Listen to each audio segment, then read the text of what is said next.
हर हर महादेव। देखिए हमारे टेलीग्राम पर प्रश्न संख्या 3644 के रूप में पवन कुमार झा जी ने प्रश्न किया है। वत्स गोत्र है, मां जननी शाखा बतला रहे हैं, मिथिला क्षेत्र के रहने वाले हैं। प्रणाम करते हुए कहते हैं कि महालय श्राद्ध, एकोदिष्ट श्राद्ध आदि के प्रायश्चित आपने बतलाए हैं। माने हमारे वीडियो के द्वारा ये बतलाया गया है, इनको ज्ञात है कि उसका क्या प्रायश्चित है। माने महालय श्राद्ध में कोई भोजन कर लेता है तो उसे क्या प्रायश्चित करना चाहिए, ये तो इनको पता है। अब कह रहे हैं कि एकादशा वाले दिन यदि कोई ब्राह्मण भोजन करते हैं तो उन्हें क्या प्रायश्चित करना चाहिए, है ना। या द्वादशा, द्वादशा कहते हैं 12वें दिन होता है वो वही कार्य, अगर 13वें दिन होता है तो 13 भी कहते हैं, ये भी कार्य है, जबकि थोड़ा सा इनमें भेद है। तो इनके क्या प्रायश्चित हैं, मुख्य रूप से एकादशा का क्या प्रायश्चित है ये पूछ रहे हैं। देखिए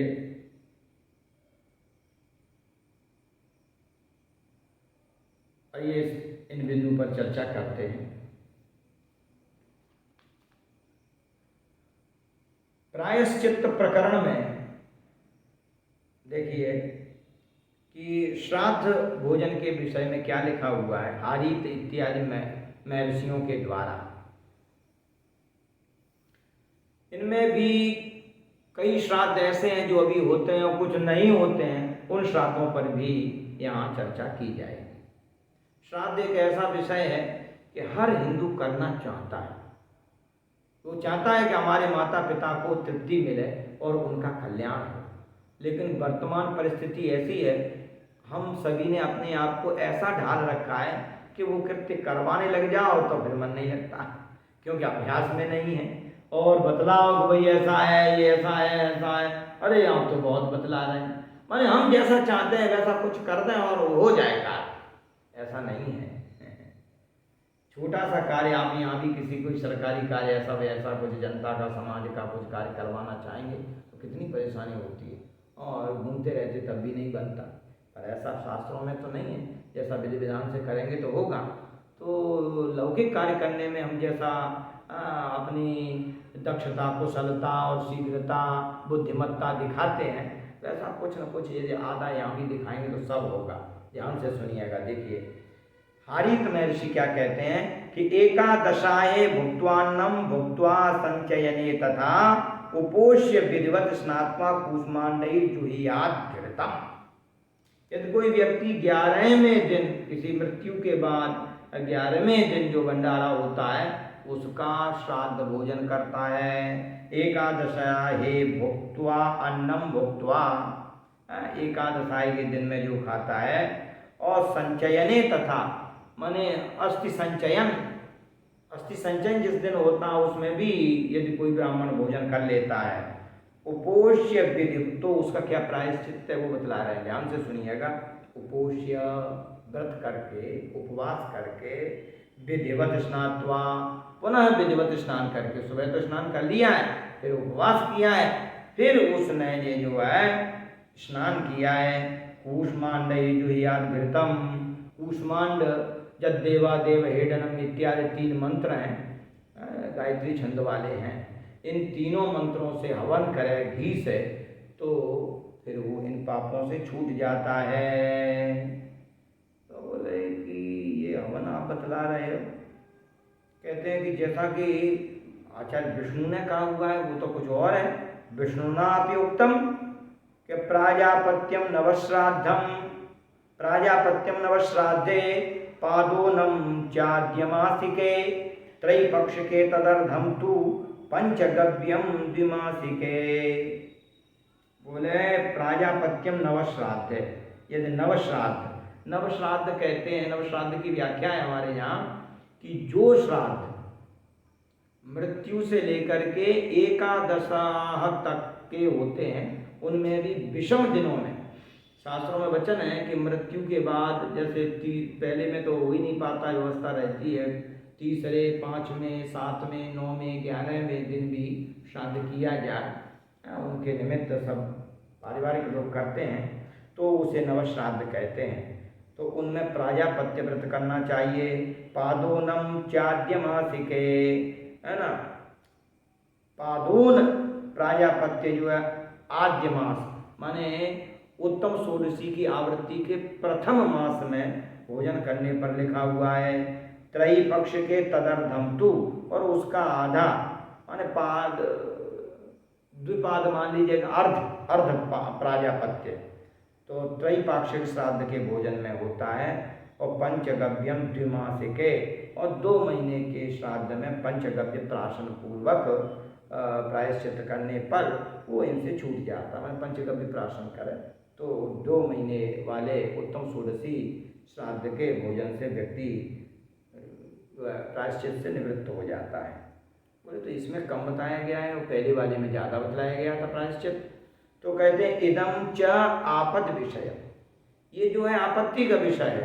अरे भूखों मर रहे हैं, कुछ ना कुछ खाना है, किसी ऐसे कारण से पड़ गए कि जाना ही पड़ गया, तो वहाँ ये प्रायश्चित लिखा हुआ है। और अन्यथा तो पहले वाला ही करना। कूष्मांडी हवन लिखा हुआ है, कूष्मांडी होम करे।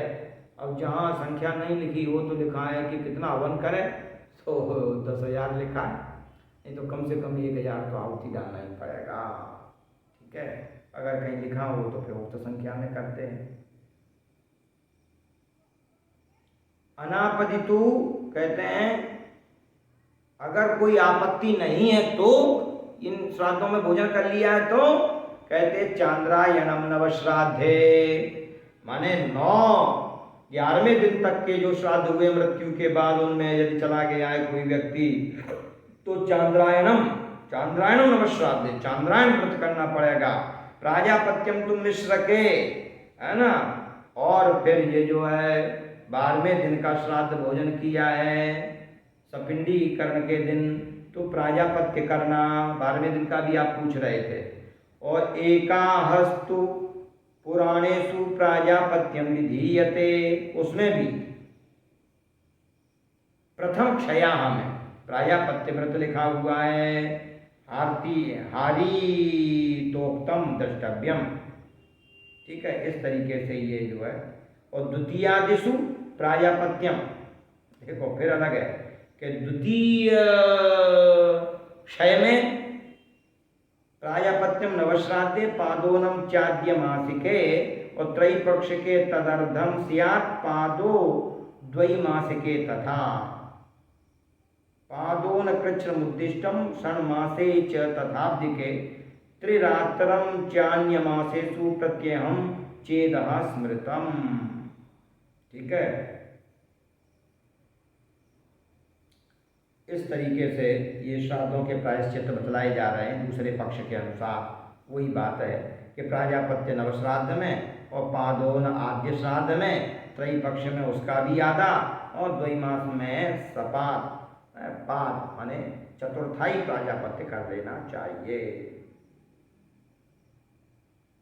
कहते हैं क्षत्रिय श्राद्ध भोजने तु अनापदि तत्रैव विशेष उक्तः, क्षत्रिय इत्यादि के श्राद्ध में तो आपत्ति रहित में भी उतना ही प्रायश्चित बतलाया गया है।